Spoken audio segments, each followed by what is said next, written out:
Today on Inevitable, our guest is John Rappaport, Chief Investment Officer at Keyframe Capital. Keyframe is a special situations fund manager. They help management teams solve complex asset and corporate financing requirements. In finance speak, this is often referred to as structured capital, which is the process of separating a company's capital structure into layers that enable each layer to be fit for an investor who is seeking that risk-return profile.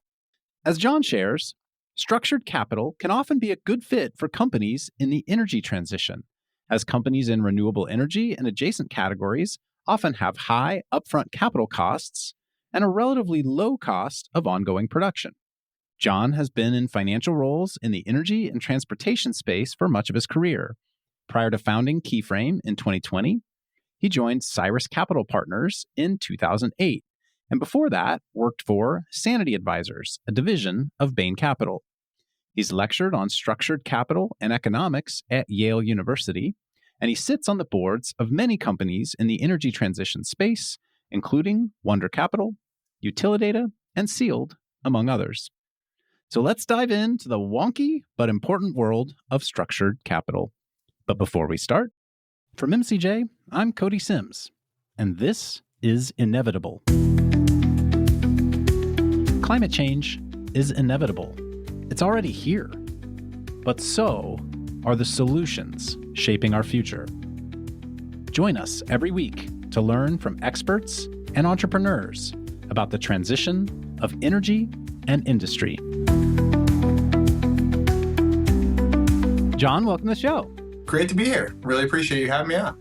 Why don't we start at the top? What is Keyframe? Keyframe, we are a investment firm focused on a relatively broad mandate for this space, but a narrow space. So we focus on the energy, transportation, and built environment spaces, and in particular, where those places increasingly connect and collide.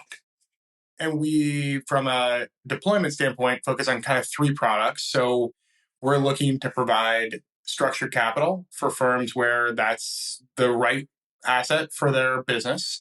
We're looking to back early stage platforms, really, where the bulk of what they need is structured capital, but potentially there's also some capital required at the operating company. We also spend a lot of time on businesses in this space that need more of an operating turnaround where capital can solve real problems for them. The firm has an interesting founding story, I think, around solving problems that ultimately became Terawatt Infrastructure. You want to maybe give that story just to orient us on ways that you leaned into different capital structures as that company was getting going? Sure, happy to. I've been an investor in the energy and transportation spaces for going on 20 years now. First at what's now Bain Capital Credit, and then at a firm called Cyrus Partners, where we did everything from co-founded Virgin America with the Virgin Group and ultimately took that through to IPO and sale to a lot of investments in both turnarounds and growth-oriented investments in the energy and power spaces. You and I met in the context of Wonder Capital when you were at Cyrus. I was at Techstars at the time, and we were both investors in that business. Exactly. And so Wonder is like a good example of the type of investing we can and could do, although with inside of a different shop, where they had been a crowd-funded business, and at the time they were very focused on lending, and they had an opportunity to grow that business. And we provided them their first institutional capital facility that ultimately got taken out with a new facility a couple of years later at a materially cheaper cost of capital. This was to enable solar financing for folks who don't know the company. Small scale, sub 2 megawatt solar financing for C&I and community solar customers. So what I was seeing into the middle of the decade was just these two areas. If you go back in time to my days at Bain Capital, I had started out in the transportation and automotive sectors, specifically because they pushed you to be in two places that were unlikely to go through cycles at the same time because they were completely unrelated. Over time, these two sectors that had been completely isolated and siloed and were both knowledge-heavy silos started to collide. They also did so in a way that I thought was very well oriented to the types of things that I was excited about. You have these two big industries both of which had heavy assets, a lot of infrastructure involved, going through structural change, increasingly colliding with each other, and not a lot of people who were deeply knowledgeable about both of them. All this happening in the context, and this second trend has continued, of firms getting increasingly large, especially on the structured capital side. You had these very successful, but firms that had gone from couple $1 billion firms to tens and even $100 billion plus institutions, where just the size and investment needed to be to move the needle had increased massively. As I thought about where I wanted to spend my next 10 years, I had gotten to know my co-founders, Ben and Ethan, both of whom come from more operating backgrounds. They were approaching this same problem set from a different perspective. We sat down together and said, hey, this is really exciting. Let's get together inside of this ecosystem. Let's spend some time and see if we can find a really compelling thesis. And we weren't sure if this was going to be a business or what exactly we were going to start, but let's find a thesis because it has all the characteristics that it should be a target-rich pool for my investment style. So we did that. The first thing we identified was this disconnect between market expectations for vehicle electrification and availability of interconnect, availability of properly sited properties for that use case. And so we stood up with a small land buying office in Topeka, Kansas, a lot of blood, sweat, and tears to put together some data-driven metrics to identify properties, a pool of land that was well suited to future vehicle electrification. Did you spend a lot of time in Topeka, just out of curiosity?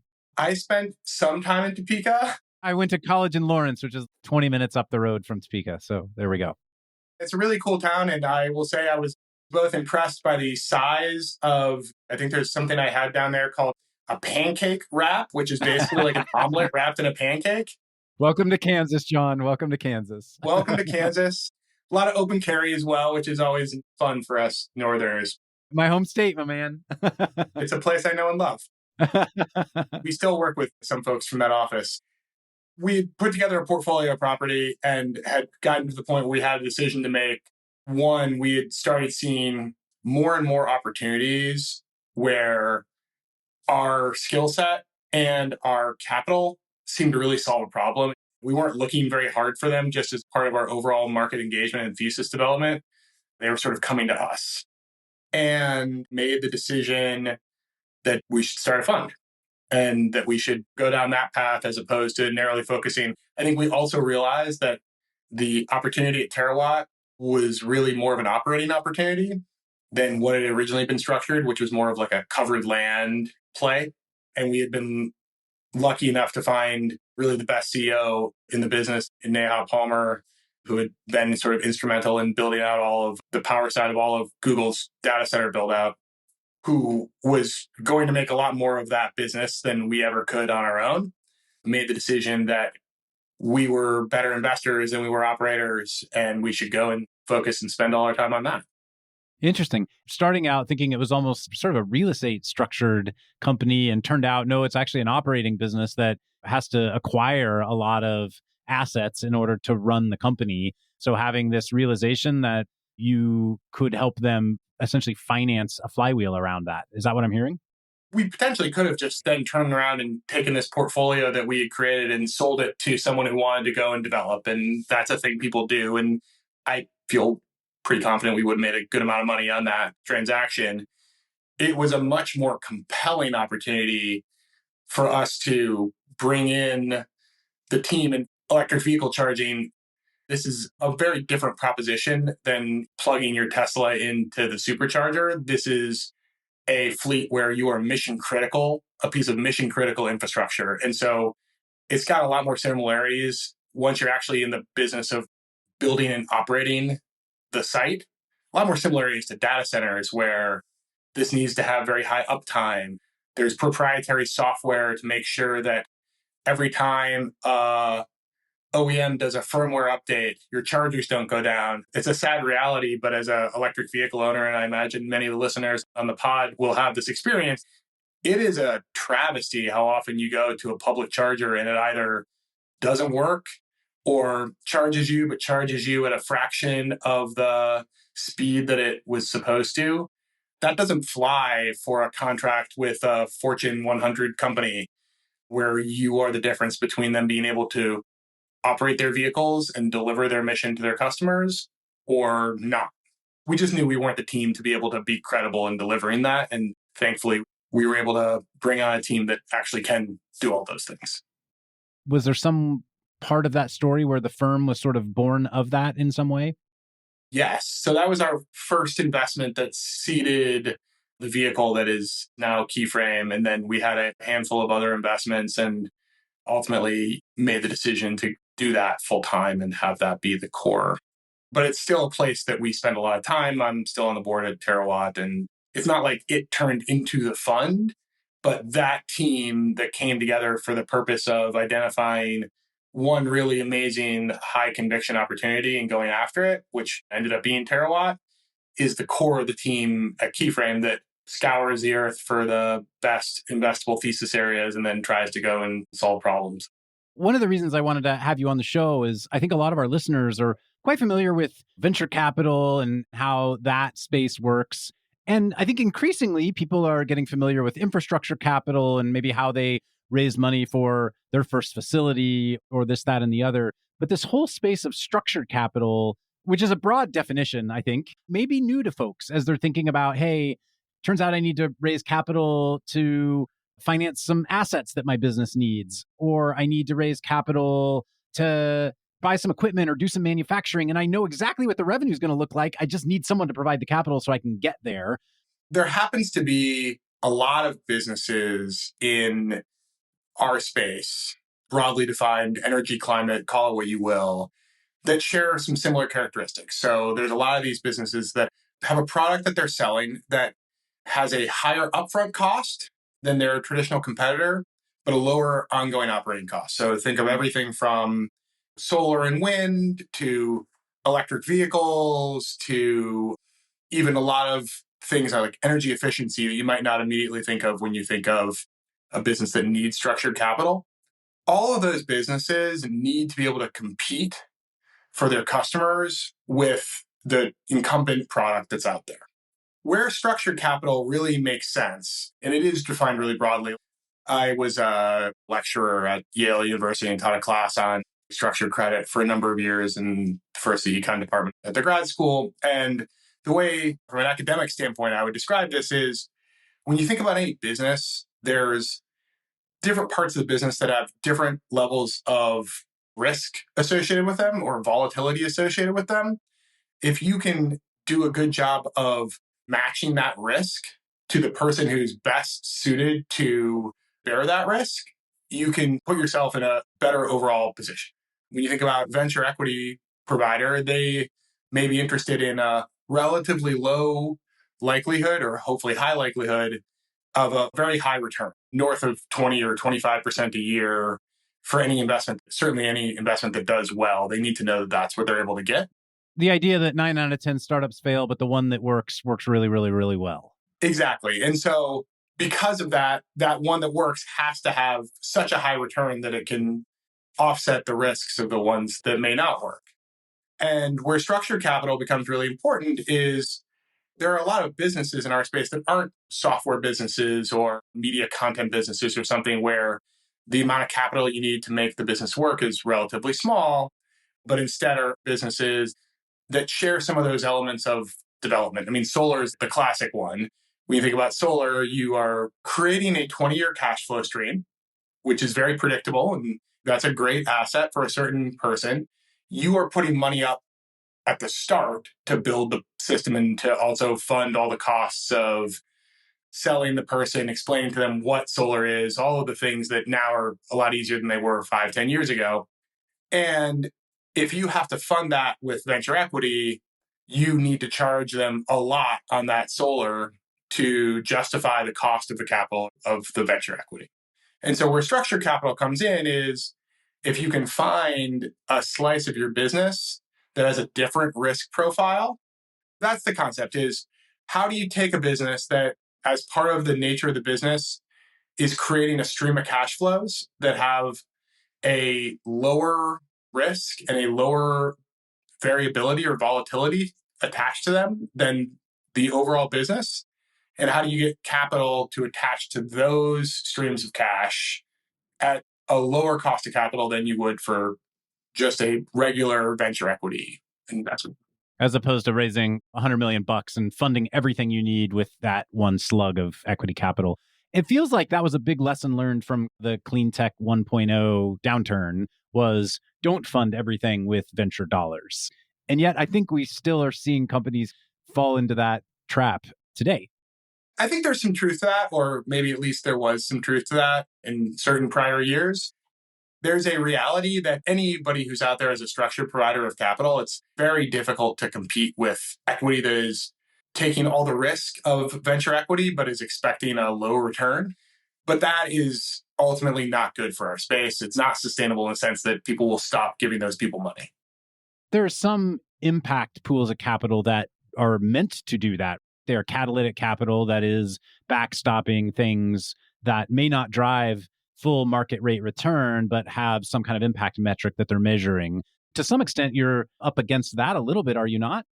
I wouldn't say that we are. I also think that even for those pools of capital, they get the most leverage solving the things that can't be solved with structured capital.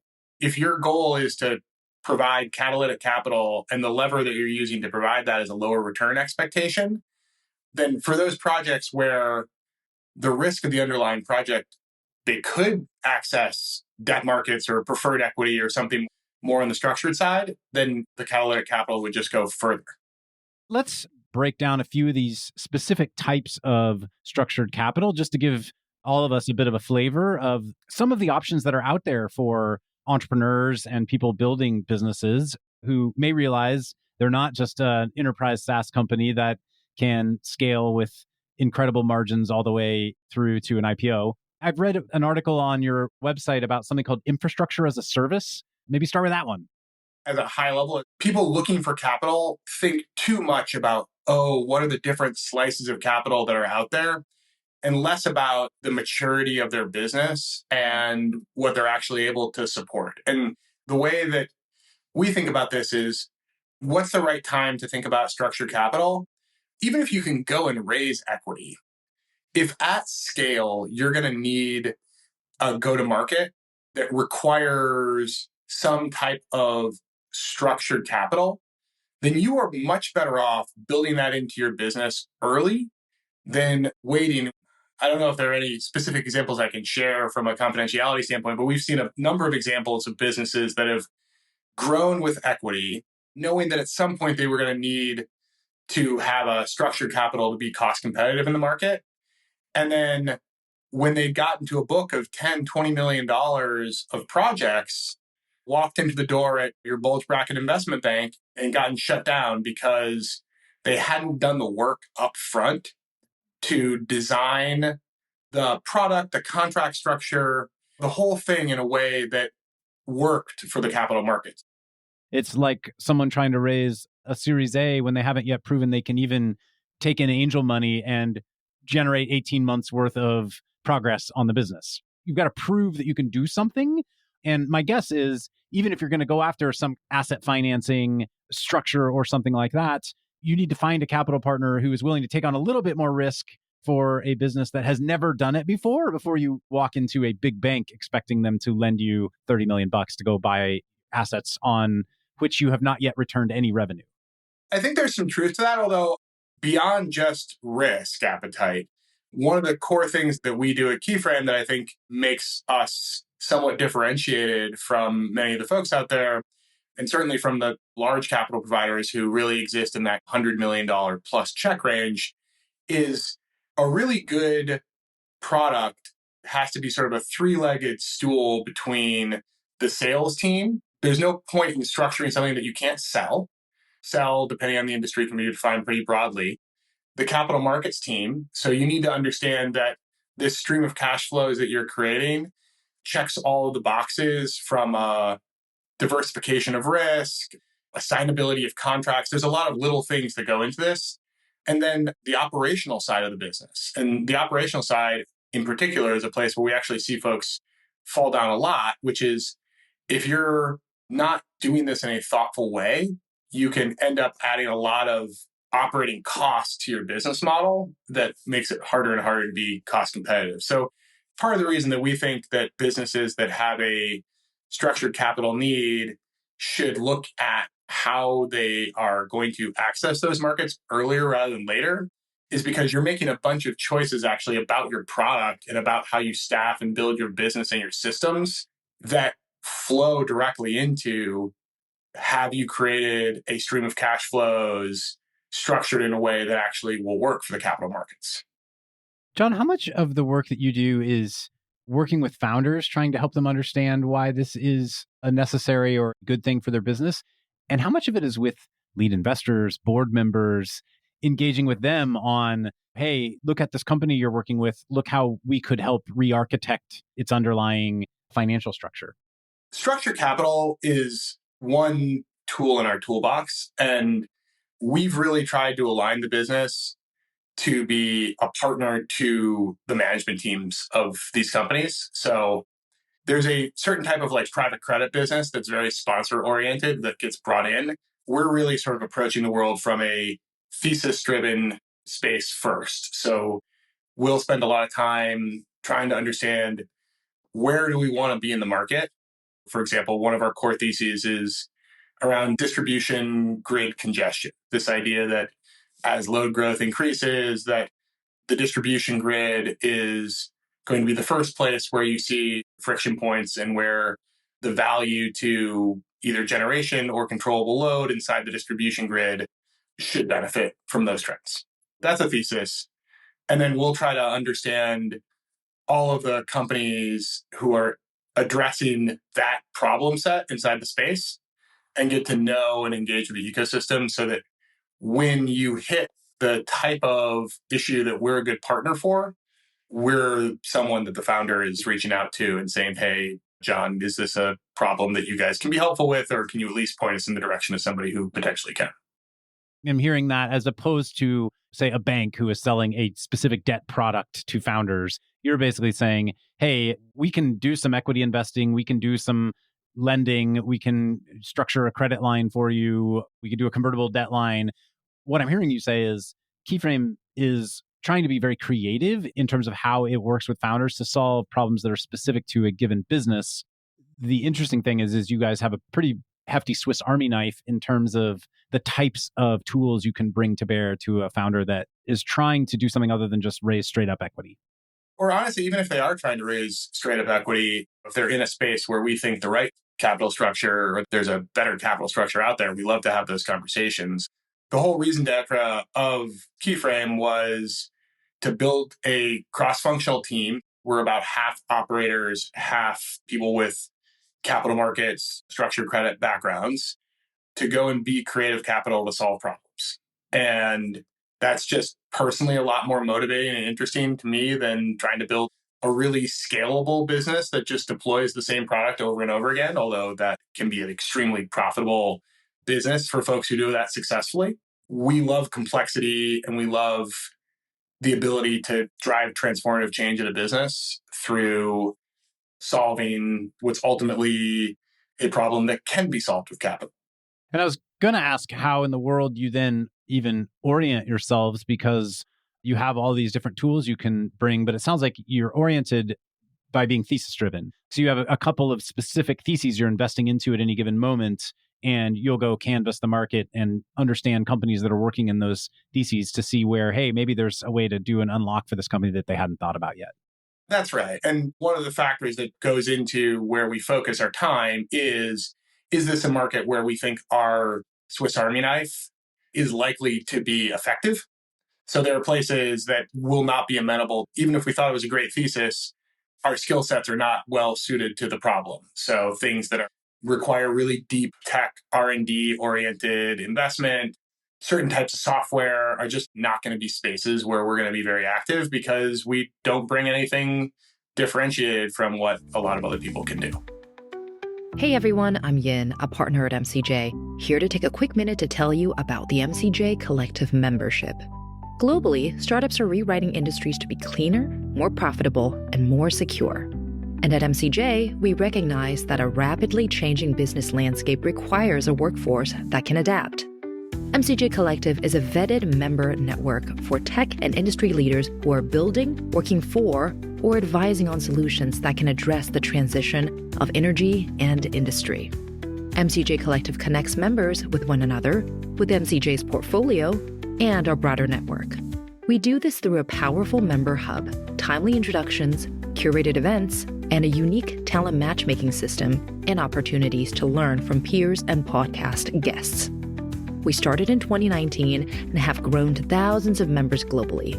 If you want to learn more, head over to mcj.vc and click the membership tab at the top.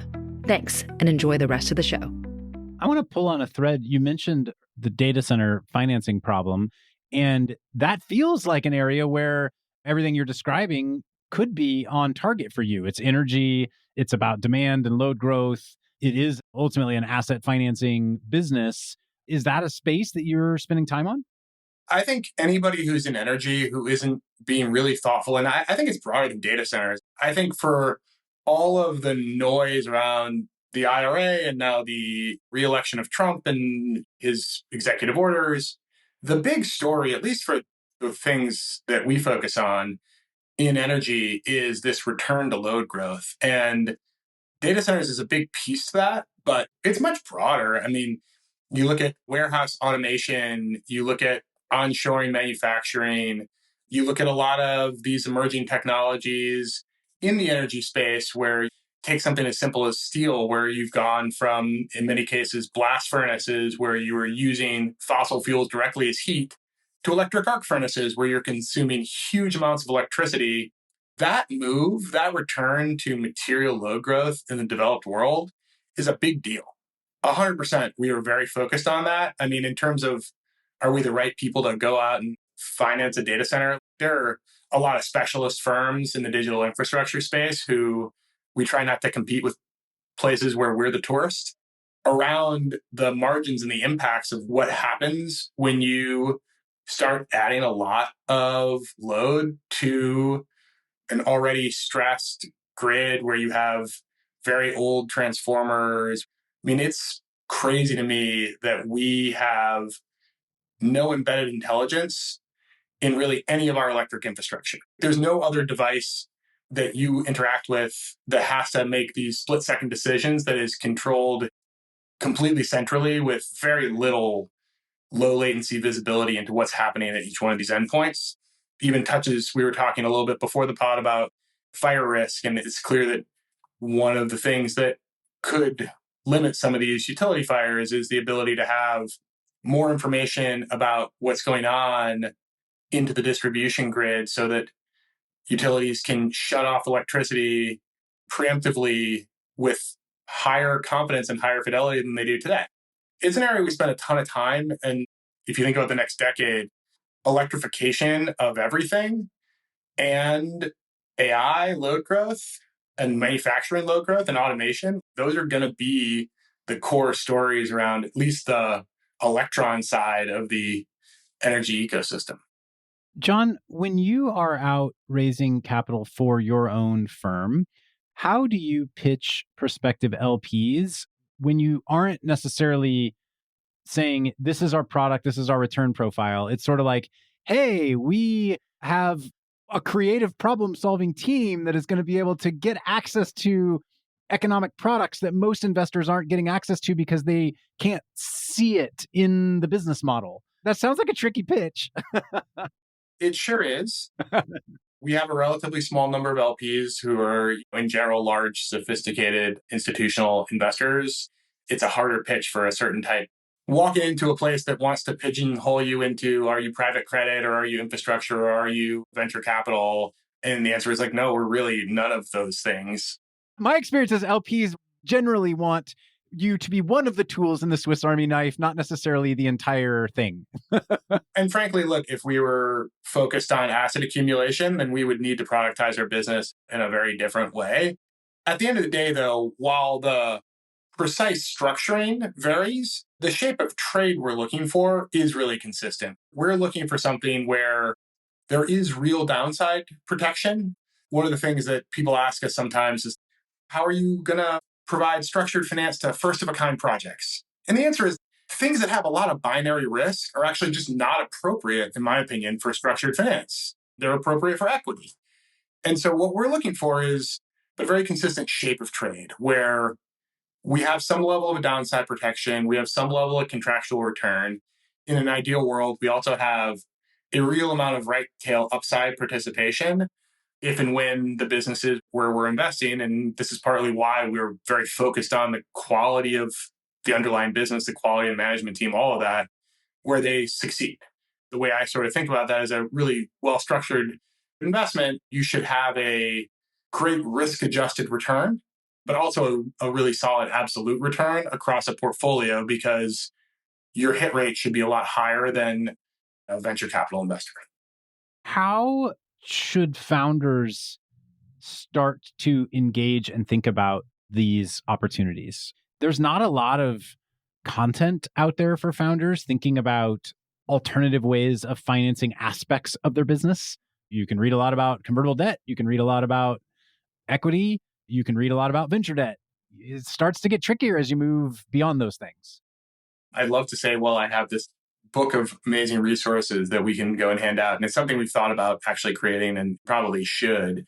My short answer for you is that anybody who recognizes that they have that shape of cash flows, that means that some sort of structured capital is going to be a requirement for their business. And by which I mean the way that they get paid is that kind of razor blade model, for lack of a better word, where they're either putting capital out in exchange getting a long-term stream of cash flows, or a barrier to them selling is the fact that their product has a higher upfront cost than the alternatives, even if it has a lower operating cost. Those people just need to really engage with their ultimate capital markets providers at an early stage. You may not be able to go into a Blackstone or an Ares or a Goldman Sachs, JP Morgan, and get a facility for them until you're at a pretty late stage. There's also folks like us. Spring Lane has a business that is somewhat similar. There's a handful of folks in that ecosystem. Engaging with those type of people and trying to understand whether you actually are a good candidate for that type of capital or not is, I think, something that all founders should do sooner rather than later. It's really easy for me to say, well, okay, have you thought about X, Y, and Z? Or how are you structuring the legal side? How are you documenting these? Are you checking all the boxes? It's also a really dangerous thing, and we've seen this a bunch of times, for a founder to go out and build a business that requires access to the capital markets with equity, only to get to the Series B stage and realize that the capital markets are just not going to be there for them for some reason that probably was identifiable at the start. There's a number of recent failures in our space, including some pretty big name ones, where the ultimate issue was that they funded a lot with equity, and when it came time for them to go to the capital markets, they were either completely dependent on some sort of government subsidy that took too long to develop, or were just unable to access at a reasonable cost the capital markets at all. Well, and for the last 4 years now, we've had the Loan Programs Office able to step up and provide large facilities for companies that may not be there for the next few years, at least for companies at a similar stage. There's need for companies to start to prove, I guess, their ability to generate positive returns even earlier than maybe they would have planned for. Is that how you would frame it? That's 100% right. And I think it's also important, again, for people to match their operational maturity with their capital partner. So one of the things that we're excited to do is work with your CFO and work with your head of sales to help think through what are the changes that you need to make to your product to actually make this workable for someone in the future. Would the goal for you be that after you fund a first go at a facility with somebody, that the next round they could go to a major lender or major structured finance provider and create an evergreen product? Would that be the idea? Or would you hope to be that evergreen product that grows with the company over time? We have the capacity to grow with companies, but it's extremely important for us. The only way you create value is for you to have helped a company create a product that is financeable by scale providers of capital. In an ideal world, you're talking about a business that should be able to really grow and be a large asset provider. And then you do need to think about who's the sort of plain vanilla bank or private credit fund who can step into that. One last set of questions for you, which is, are there any specific areas that you're looking forward to or digging into right now? Topic areas, theses, themes, beyond the big themes you called out at the start of the show. Anything right now that you're particularly really excited to dig into? We've touched on a couple of them. And so load growth is a big thesis. That is maybe a pretty obvious thesis, but it ties into a lot of things, including distribution grid congestion. But also, we think this asset category of clean enough, or ideally very clean, dispatchable power is a place where we're pretty focused. And so it can be controversial, but we believe really strongly in the sustainability characteristics. A couple of investments in the woody biomass oriented space, where we think as long as you do it right and are thoughtful about the whole ecosystem, that you can actually provide dispatchable power to people who are looking for dispatchable power in a very sustainable way, cost that's a lot lower than a lot of the alternatives. Anything that lives in those interstices between transportation and energy is in a really exciting area for us. So in particular, fleet electrification continues to be a focus area. We think multifamily is increasingly going to be a place where the value proposition for electrification and the need for a built-to-suit product offering is really important. So anybody who's got exciting technology or go-to-market there, we're always excited to talk to. We didn't talk much about it, but as much as on the structured side, I actually spend probably half of my time on what I call brown to green, or repurposing assets and infrastructure. This tends to be more on the turnaround, sometimes actually via bankruptcy side. But one of the things we're really passionate about is when you can take assets that have been undermanaged but have potential use cases in this kind of emerging ecosystem and engage there, whether that's co-locating. For example, we have this investment in a woody biomass manufacturer of pellets, and there's some really exciting opportunities. I'm speaking as myself here, not as a company representative, but I think it's clear that anybody who's got the infrastructure for woody biomass, there's an interesting opportunity to co-locate folks who need to use that infrastructure, but maybe aren't of the same scale or size to have a standalone facility. So how can we go and do that? How can we go and repurpose folks who have existing substations that are underutilized by co-locating batteries or things of that ilk? And so that's the place that we spend a lot of time and have a couple of big chunky investments. John, anything else we should have hit on today? No, thank you for not asking me about my predictions of what policy changes or tariffs are coming through. I certainly don't have a crystal ball. We shall all see, I think, is the answer there. I don't think any of us could possibly know.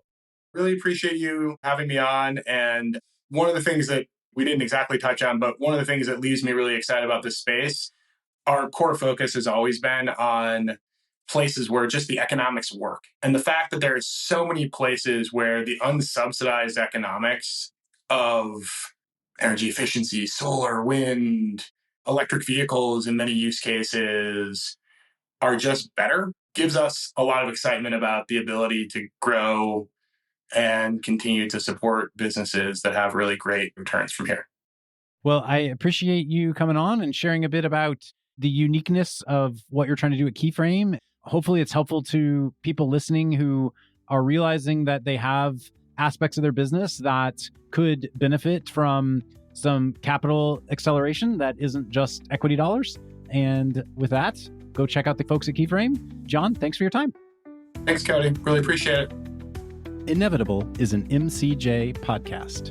At MCJ, we back founders driving the transition of energy and industry and solving the inevitable impacts of climate change.